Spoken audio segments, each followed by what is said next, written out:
እሺ ቤተሰቦች ዛሬም እንደተለመደው ምርጥ ታሪክ ይዤላችሁ መጥቻለሁ። ይህ ከሁሉ ፊልም ነው። ታሪካችንን ከመጀመራችን በፊት ላይክ፣ ሼር፣ ሰብስክራይብ ማድረግና ቪፒኤን ማብራትም እንዳይረሳ። እወዳችኋለሁ። ይመቻችሁ። ፊልሙ ሲጀምር በዛፎችና በአረንጓዴ ገጽታ የተከበበውን የቤተሰብ ቤት እናያለን። በውስጡ ደስተኛና የሚያምር ቤተሰብ አለ። ይህ ደስተኛ ቤተሰብ ጥቂት አባላት ብቻ ያሉት ሲሆን ኤላ ቤተሰቦቿና ጥቂት አገልጋዮቻቸው ናቸው። አሳዛኙ ወቅት የሚጀምረው የኤላ እናት መታመም ስትጀምር ነበር። ይህ ጊዜ ለታዳጊዋ ኤላ ትልቅ ለውጥ ነበር። እናቷ ሁሌም ደግ እንድትሆንና ሁሉንም ነገር በድፍረት እንድትጋፈጥ ትመክራታለች። ነገሮች ለኤላና ለአባቷ በጣም ፈታኝ እየሆኑ ነበር። ቢሆንም ሁኔታውን ይቀበላሉ። እንደ ቀድሞ ህይወታቸውን ለመኖር ይሞክራሉ። ከእናቷ ሞት በኋላ ኤላ ከአባቷ ጋር እጅግ ትቀራረባለች። አባቷ ኃላፊነት ወስዶ እንደ እናቷ በደንብ ይንከባከባታል። ጊዜው አልፎ ኤላ ትልቅ ሰው ትሆናለች። በድጋሚ በኤላ ህይወት ውስጥ ሌላ ከባድ ጊዜ ይጀምራል። አባቷ ሁለተኛ ሚስቱን ወደ ቤት ያመጣታል። እሷም ባሏ የሞተባት ሴት ነበረች። ሌዲ ትሬመን ትባላለች። አዛውንት ግን ዘመናዊ ሴት ናት። የኤላን አባት አግብታ ወደ እነሱ ቤት ከሁለት ልጆቿ ጋር በዚያ ለመኖር መጣለች። ኤላ ልትቀይራቸው በማትችላቸው ዘመዶቿ ደስተኛ አልነበረችም። በዚህ ሁኔታ ራሷን አላዘጋጀችም ነበር፣ ምክንያቱም አባቷ እቅድ እንደነበረው አልነገራትም። ቢሆንም የእናቷ ምክር በማስታወስ ለአባቷ ደስታ ስትል ሁሉንም ትቀበላለች። እነሱንም ተቀብላ በሙሉ ልባ ትወዳቸዋለች። ሌዲ ትሬመን ደፋርና ተንኮለኛ ሴት ነበረች። ወደ ቤት ስትገባ ሁሉንም ነገር በራሷ መቆጣጠር ትጀምራለች። ለራሷ የእንኳን ደህና መጣችሁ ድግስ አዘጋጅታ ጓደኞቿን ትጋብዛለች። ያለምንም ሀፍረት ማውራት፣ መጫወት፣ መሳቅ፣ መብላትና መጠጣት ይጀምራሉ። በጊዜው ማንም ስለ ኤላ ግድ አልነበረውም። ወደ ስብሰባቸው እንኳን እንድትቀላቀል አልፈለጉም። ሁኔታውን ስትረዳ ጥላቸው ወደ እንስሳት ጓደኞቿ ትሄዳለች። ከነሱ ጋር መጫወት ትጀምራለች። ነገር ግን ስሜቷን መቆጣጠር አቅቷት ወደ አባቷ የሥራ ክፍል ትሄዳለች። ስትገባ አባቷ በቀጣዩ ቀን የንግዱ ጉዞ ስላለው እንደሚሄድ ይነግራታል። ኤላ ማልቀስ ትጀምራለች።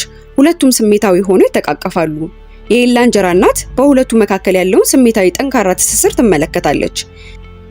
ይህም በልጁ ላይ እንድትቀና ያደርጋታል። በራሷና በልጆቿ ላይ ስጋት ያድርባታል። ኤላ ለሴት ልጆቿ የወደፊት እንቅፋት ልትሆን እንደምትችል ታስባለች። የኤላ አባት ጊዜውን፣ ፍቅሩን፣ ገንዘቡን ለሷ ብቻ እንደሚተው አስባ ሁሉንም ከኤላ ለመውሰድ ትወስናለች። በማግስቱ ጠዋት የኤላ አባት ይሄዳል። በድንገት እንጀራ እናቷ በኤላ ላይ ያላትን ባህሪ ትቀይራለች። ጨካኝ እንጀራ እናት ትሆንባታለች። ክፍሏን ለሷ ልጆች ለቃ ወደ ሰገነቱ እንድትወጣ ታዛታለች። ይህ ጊዜ ለኤላ በጣም አስቸጋሪ ነበር። ትዝታዎቿ፣ ንብረቶቿ በዛ ክፍል ነበሩ። አሁን ግን ማንም የሚደግፋት ስለሌለ በሐዘኔታ ክፍሉን ለቃ ወደ ሰገነቱ ትወጣለች። በዚህ ዓለም እንደ ኤላ ያሉ ሰዎች ጥቂት ናቸው። በእያንዳንዱ አዎንታዊ ሁኔታ ውስጥ ሆነው እንዴት መረጋጋት እንደሚችሉ ያውቃሉ። ኤላ በሰገነቱ ላይ ያሉትን ዕቃዎች ለማረፊያ እንዲመቹ አድርጋ ታዘጋጃቸዋለች። ከትናንሽ እንስሳት ጓደኞቿ ጋር በደስታ መጫወት፣ ማውራት፣ መኖር ትጀምራለች። የእንጀራ እናቷንና እህቶቿን ደጋግማ ስለማታገኛቸው በዚያ መኖር ለሷ ጥሩ እንደሆነ ታስባለች። ነገር ግን የእንጀራ እናትና እህቶቿ ጎበዝ እንደሆነች እየተናገሩ ቤት ውስጥ ያለውን ስራ በሙሉ እንድትሰራ ያደርጓታል። ለሷ ምንም ክብር ሳይሰጡ እንደ ሰራተኛ እያዩት ነበር። ህይወት ለኤላ አስቸጋሪ ሆኗል። እየደከመች ነው። ነገር ግን አባቷ ሲመለስ ሁሉም ወደ ነበረበት እንደሚመለስ ተስፋ ታደርጋለች። አንድ ቀን በራቸውን ስትከፍት አገልጋያቸው እያለቀሰ ቆሟል። ከኤላ አባት ጋር ለንግድ ጉዞ አብሮ የሄደው ሰው ነበር። የአባቷ ሞት ለኤላ ያረዳታል። ከንግድ ጉዞቸው ሲመለሱ መንገድ ላይ ታሞ እንደሞተ ይነግራታል። ለኤላ በጣም አስደንጋጭ ዜና ነው። ጆሮዋን ማመን አልቻለችም። ህይወቷ አብቅቷል። በዙሪያዋ ጨለማ ነው የሚታየት። ምንም መጠለያ አልነበራትም። ከዚህ በኋላ ከእንጀራ እናትና እህቶቿ ጥላቻ ጋር ቀሪውን ህይወቷን ተጋፍጣ ማሳለፍ አለባት። አሁን ኤላ ሁሉንም የቤት ስራ ስለምትከናውን ሴትየዋ አገልጋዮቿን ታባረራቸዋለች። ለነሱ ተጨማሪ ገንዘብ መክፈል አልፈለገችም። ኤላ ሀዘንና ውጥረት ውስጥ ነበረች፣ ምክንያቱም ለአገልጋዮቿ ጥልቅ ስሜት ስለነበራት ነው። ሴትየዋ ሁሉንም ሸክሞችና የቤቱን ኃላፊነት በኤላ ትከሻ ላይ አስቀምጣለች። ማብሰል፣ ማጽዳት፣ ልብስ ማጠብ፣ ሳህኖችን ማጠብ የነበረባት ኤላ ነች። ለራሷ የምትበላውም ሆነ ከእንስሳቶቿ ጋር የምትጋራው የእነሱን ትራፊ ብቻ ነበር። ክረምቱ ሲመጣ ሁኔታው ይብሳል። ጣሪያው በጣም ከመቀዝቀዙ የተነሳ ለመተኛት ይከብዳታል። የቀዝቃዛው ሰገነት ብርድ ኤላን ከኩሽና ወለል ላይ እንድተኛ ያደርጋታል። እሳቱ አጠገብ በመተኛቷ ምክንያት የኤላ ቆንጆ ፊት መጥቆር ይጀምራል። በሁሉም የተበሳጨችው ኤላ ፈረሷን በመጋለብ ከቤት ርቃ ወደ ጫካ መሄድ ትጀምራለች። ጫካ ውስጥ እንደገባች በልዑልና በሰራዊቱ ሊታደን የሚገባው ድኩላ ፊቷ ታያለች። ኤላ እንዳትደነግጥ ወደ ሚዳቋ ትጮዋለች። በተመሳሳይ ጊዜ ፈረሷ ከቁጥጥር ውጭ ሆኖ መሮጥ ይጀምራል። በፈረስ ላይ ያለው ልዑል ኤላን ለማትረፍ ይቀርባል። ቤተ መንግስት ውስጥ የልዑል አገልጋይ እንደሆነ ይነግራታል። አብሮ ትንሽ ካወሩ በኋላ ጥሩ ጊዜ ያሳልፋሉ። ብዙም ሳይቆይ ኤላ ማንነቷን ሳትነግረው ጥላው ትሄዳለች። በማግስቱ ንጉሱ ይታመማል። ልዑሉን ጠርቶ በቶሎ ማግባት እንዳለበት ይነግረዋል። የመጨረሻ ምኞቱ እሱ ንጉስ ሆኖ ማየት ነው። ንጉሱ በንጉሳዊው ድግስ ላይ ልዕልት እንዲመርጥ ጠየቀው። ይህን ተከትሎ ልዑሉ ሁሉም ዜጋ ወደ ድግሱ መጋበዝ እንዳለበት ይነግራቸዋል። ልዑሉ ኤላን ፈልጎ ለማግባት አስቦ ነው። በማግስቱ የልዑሉ ሰዎች በገበያ ላሉት ሰዎች በሙሉ ያሳውቃሉ። ሀብታሞችና ድሆችን ጨምሮ ሁሉም ዜጎች ወደ ንጉሳዊ ድግስ ይጋበዛሉ። ይህ ዜና ለተራው ህዝብ አስገራሚ ነበር። ኤላ በዚያ ተገኝታ ነበር። ወደ ቤት ሄዳ ስለ ግብዣው በደስታ ለእንጀራ እናትና እህቶቿ ትነግራቸዋለች። እናቷ በድንገት ንጉሱን ማግኘት እንደምትችል ታስባለች። በሚያሳዝን ሁኔታ እንጀራ እናቷ እሷን ችላ ብላ ወደ ልጆቿ በጉጉት ትሮጣለች። ከሁለት አንዳቸውን ልዑል ካገባ ህይወታቸው በሙሉ እንደሚቀየርና ቤተ መንግስቱን በሙሉ እንደምትገዛ አስባ ትናገራለች። ትዕይንቱ በቤተ መንግስት ውስጥ ወዳለው ልዑል ይሄዳል። ልዑሉ ደጋግሞ ስለ ኤላ እያሰበ ሐሳቡን መሰብሰብ አቅቶታል። ካፕቴኑ በስራው ላይ እያተኮረ እንዳልሆነ ያስተውላል። ቢሆንም ልዑሉ በአባቱ ውሳኔ ተጨንቋል። በነ ኤላ ቤት ዝግጅቱ ተጀምሯል። የእንጀራ እናቷ በልጆቿ አለባበስ ላይ አተኩራ ነበር። አዳዲስና ውድ የሆኑ ቀሚሶችን ገዝታላቸዋለች። ለኤላ ግን ምንም አልነበረም። ሴት ልጆቿን በንጉሳዊ ድግስ ላይ በሚያምር ሁኔታ እንዲጨፍሩ ታስተምራቸዋለች።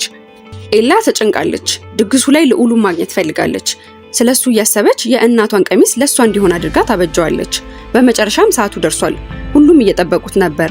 ሌዲ ትሬመን እና ልጆቿ የሚያምር ቀሚስ ለብሰው ወደ ድግሱ ለመሄድ ተዘጋጅተዋል። ኤላ የሟች እናቷን ሮዝ ቀሚስ ለብሳ ከሰገነቱ ትወርዳለች። ሲያዩ እየሳቁ ያሾፉባታል። ትሬመን ልብሷን በጥላቻ ትቀዳለች። ድግሱ ላይ እንዳትገኝ ምንም እድል አልሰጠቻትም። ኤላ በኩሬው አቅራቢያ ማልቀስ ትጀምራለች። ከዚያም እያለቀሰች ወደ ጓሮ ትዞራለች። በዚያ አሮጊት ሴት ነበረች።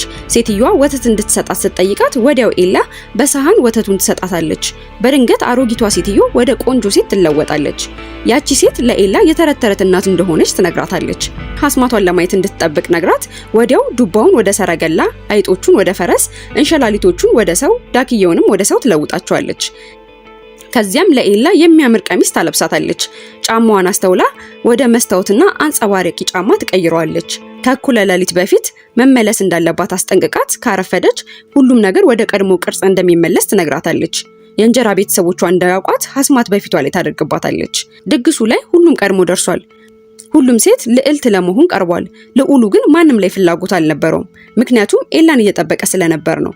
በመጨረሻም ንጉሱን ለማስደሰት ልዑሉ ልዕልቷን ከሱ ጋር እንድትጨፍር ይጋብዛል።